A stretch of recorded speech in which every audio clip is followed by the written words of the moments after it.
Good evening. Good evening, everyone. Good, Hi, thanks. Adam. How are you? How are you? Oh, a little Have you? without breath today. It was it was an incredible Monday, yes. But thank you to give me the opportunity to be with me in this space for 15-20 minutes. Thank you. I'm very excited, Adam, because I have the chance to talk with you. You had the privilege to, and the challenge, of course, to opening XP in UK in 2019, if I'm not wrong. The first country of XP Outside of globe, North America. right? Oh, okay, yes. And so how did you feel at the beginning of this journey, of this adventure? How was the first year of this new job? And how do you feel now that you are leading an extremely productive and growing company in UK? I love setting up business. That's one of my things. And so business, when it wasn't my money, it was even more exciting, if I'm honest. I was about to set up a business. I was about to set up a and it was going to be high commission, high personal touch service, and actually when the EXP came along, I thought, oh, actually these guys have got a model that I was kind of not exactly, certainly some of the features of EXP I wasn't planning on sort of doing, but it was a complete no-brainer when EXP said, would you like to set this up in the UK? And we'll use EXP's money from the US. Yeah. And I thought, excited to this day. It's still a thrill watching agents, I guess, embrace a new model and start being paid what they're worth and start understanding their value, which I think we've been lacking in the UK for many decades. And I was part of that problem by always brand. The brand thing is how it's seen in the UK, but actually everywhere else in the world, the agent that's the most important ingredient transaction. So yeah, still excited and still love it. It's great. Yes, we are an agent-centric company, you're right. Adam, leading XP UK, you have already put yourself in the spotlight for your leadership, your management skills. But I know that your background is very interesting. Can you tell us a little bit about your real estate journey, because you were not new in the real estate market, your educational background, and why the real estate in your life? Other countries, but certainly in the UK, most people just fall into estate agencies, we just call it, or real estate. I wasn't the kid at school. Oh, well, I was fairly bright, but I was the one that sat back and laughed at all the jokers, and occasionally I wasn't the funny one. I was the one that laughed at everybody.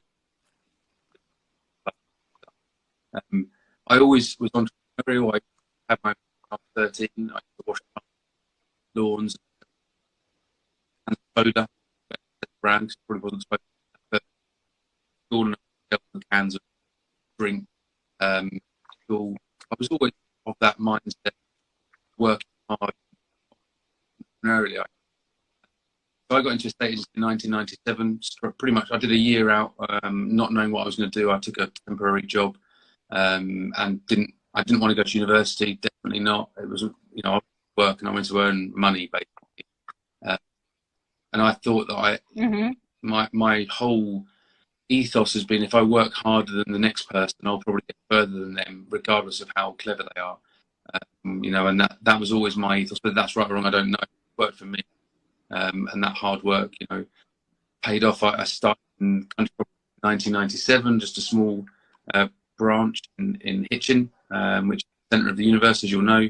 And then I set up a business called Hatched in 2006, which was one of the first online estate agency businesses in the UK, the second one, in fact. And then sold the business in 2015 to the Connells Group, the largest property service in the UK, first acquisition of its kind anywhere in the world, we think, in the UK. It'll never be done again. No one in their right mind with a bricks and mortar business will ever buy a GP business ever again. Certainly not in the UK. So it was the first and only time that it would ever happen. So I kind of made a bit of a mark there, which was kind of exciting, and that was one of the big thrills of my life was the corporate. Really thought I might achieve it, but we did in the end. That was, I remember running down my garden and punching the air with delight and whooping and cheering on my own in my garden when I sold the business, because it was very exciting. So yeah, and then I messed around with a couple of bad business decisions for that period between when I sold the business and EXP, and then EXP obviously came along just over 3 years ago now, and the rest of the business. Amazing.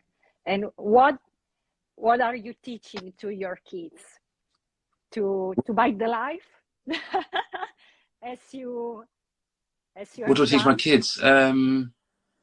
Yeah, I try to instill that hard work and that desire to succeed. It's very difficult because I think that's sometimes a weakness of mine. I spend too much time thinking and criticizing myself, and maybe not pouring into the kids as much, into my family life. So I've had to learn to try and switch off and try and spend more time. So it's that balance, isn't it? I think my son is incredible, much than I ever was. So he won't need to work hard because he's just a brainy kid. My daughter's actually quite entrepreneurial. She comes up with lots of ideas, and she wants to. Oh wow! She might be a bit more like me, but my son's far brighter than me, for sure. I love it. Adam, your country is in the business and financial, is a business and financial center for the whole continent. How has that changed with Brexit, and how has the real estate industry evolved in UK and in your view globally over the past decade? I think it's confirmed our beliefs that us Brits don't want help from anybody, and we're a bit like that. We are an island, and we seem to like to be an island. But whether that's right or wrong, I don't know. But yeah, I think it's affected.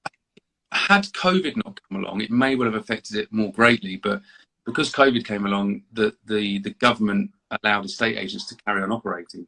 One of the only industries that were allowed to carry out and meeting people and all that kind of stuff. May the 13th, I think it was, 2020. And then they removed the stamp duty, a tax break over here, or they removed a tax and gave us all a tax break. And the property market's just shot off. Whereas following Brexit, there was a bit of a lull in the property market. It kind of just leveled off, and we didn't really see much movement. I think people were waiting to see, well, what happens next? And then obviously COVID came, and then Brexit was kind of a distant memory, and it's kind of been put on the back burner now.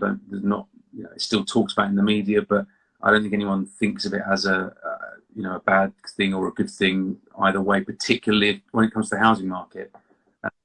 I don't think. Yeah. Oh, what are you sharing is extremely interesting. Okay, XP is your passion, your new passion since 3 years, maybe more. What is the new opportunity in the industry, or also with XP as per you? I think we can change estate agency in the. I genuinely do. I think that's definitely, I've spent years talking about disruption and watching disruption with my own eyes. I was at school when there was no internet, and then the internet came along, and that whole disruption of the internet with Netflix and Amazon and various other businesses. But I think EXP in the UK, from an estate agency point of view, really has an opportunity to create a new model in the UK.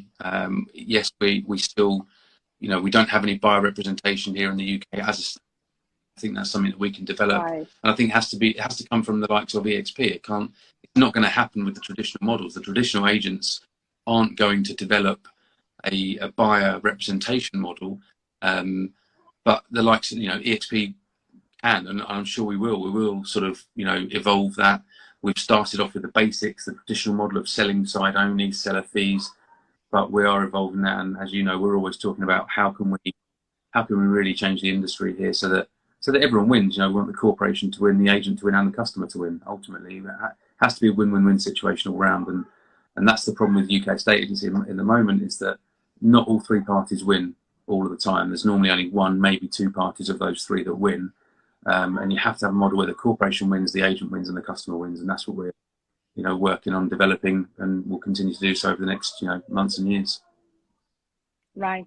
Adam, you are a game changer of the real estate industry in the UK. We can say this because our model is pretty different from how estate agents used to work in the real estate market in UK. So in your country, where would you recommend investing to clients who show interest in Oh God, what a question! Cities. So I think you have to look at capital growth and that yield. You know, if you're looking at capital growth and a long-term investment, London and the southeast, you know, has always been the highest rising prices. And they start from a fairly high base. So if it goes up 10% on an average 300,000, then you make 30 grand. You know, whereas if you buy in the north and it goes up 10% on a 100 grand house, then obviously you're only going to make 10 grand. So generally speaking, in the north and the northwest, potentially, and there's not, the southwest as well actually has a good yield. So if you're looking for that sort of constant return on your investment and a good yield based on what you've invested, then you're probably looking at anywhere other than London and the southeast, I would say. But yeah, I mean, there's lots of, you know, student towns, big student cities, Sheffield and Manchester, and, you know, around Birmingham area. They're always good places for income, but you've got to be careful, a little bit careful about that as well with HMOs and all. There's all sorts of laws and restrictions, and yeah. So you've got to have, and the government keep punishing landlords. They keep, you know, asking landlords for more tax. So we are seeing that. I mean, back in the 90s, crazy time to be buying, or the early noughties, it was the buy-to-let market was boomed, you know, huge, and has done ever since. It's subsided a little bit, but there's still lots of appetite for investing in the UK and in property in the UK, because it's, you know, a lot of people see it as the safest asset, you know, that you can possibly invest in. And I have different Italian people, friends of mine, who want to invest in UK. Okay. So we will talk later. And on my social media channel, I have many estate agents. So what advice would you give to the estate agents who want to expand their business in UK? Ones that are employed or self-employed already? Self-employed. The first thing I've got to do is take the leap to go self-employed, because obviously most agents here are employed. Yeah. It depends on whether you want to grow or not. I mean, I always wanted to grow, so I was always taking the risk on the next member of staff, the next person to come and, you know, assist with the growth of the business. And that they were always risks. They always felt like risks, because you were continually investing in the business rather than just, you know, stopping everything and just making the most of what you'd already created. I think it's just continually taking the risk, continually. I always, I won't bore you too much, but the 4 rules of complacency. The first one is where you are completely ignorant to what you're going into, and the second stage is the oh moment. That's the scary bit. That's the bit where you realise it's that you realise what you've got yourself into, and you don't kind of know what to do next. And so I've always sought out those second stage. If you Google the 4 stages of competency, then you'll see the 4 stages. I can't remember what they're all called now, but conscious incompetence, that's what it is. Conscious incompetence, and conscious incompetence is the O stage, where you think, oh my God, what have I got myself into? But actually not always reaching that stage, then I don't think you're ever growing as a person or in business. You know, I have those moments when I stand on stage in America you know, or stand on stage and I think, oh my God, what have I got myself into? But I just know I have to go with it, and it's going to help my business grow, help myself grow as a person. And, you know, things like video, doing Instagram live, stuff like this, out of your comfort zone. I just think you've got to continuously jump outside your comfort zone if you want to grow yourself and your business, basically. I agree. And be persistent, Yeah. in my opinion, too. Adam, we are at the end of this short space, and I have a curiosity, and I would like to hear from you who had experienced it up close. How did Queen Elizabeth's Jubilee celebration go? Yeah, good. I'm not party to how it went for her personally, but unfortunately, not yet. No, it was really good. Yeah, it was really good. It's been a great atmosphere around the UK, and I only spent time in my hometown, but yeah, we drank a lot, and there was lots of entertainment going. Lots of English rosé wine, Lara. As you know, I like rosé wine. It's my tipple. So, but 4 days, kind of a relief not to have to open a bottle of wine again tonight, because that's what I've done for the last 4 nights. So, yeah, no, it's great, really, really good, and it kind of shows that I think people want to be together. They want to communicate, build relationships. They don't want to be fighting each other all the time. And yeah, it was really nice. Really enjoyed it. And we'll be together, all together in Orlando in 10 days, right? For their shareholder summit. Yeah, I can't wait. It's my yeah, I love all these things. They are inspiring. You know, if there's people out there that are part of bigger organizations in the US, go to the events in the US. They're life-changing things. You know, if you can get to something like that, or even if you're not part of it and you want to experience it, the US know how to do conferences, don't they? I mean, it's just insane. And yeah, they are life-changing for me every time I go to one. There's always something that I take away. Yeah, they're amazing. I can't wait. Should be good. And we will get our bottle, not glass rosé. I'm not sure it's that good, but we'll see. We'll see if we can seek a good. Yes, we'll see. Adam, thank you to give me the opportunity to be with you this evening. Will do. See you very, very soon. Bye. Goodbye. Bye.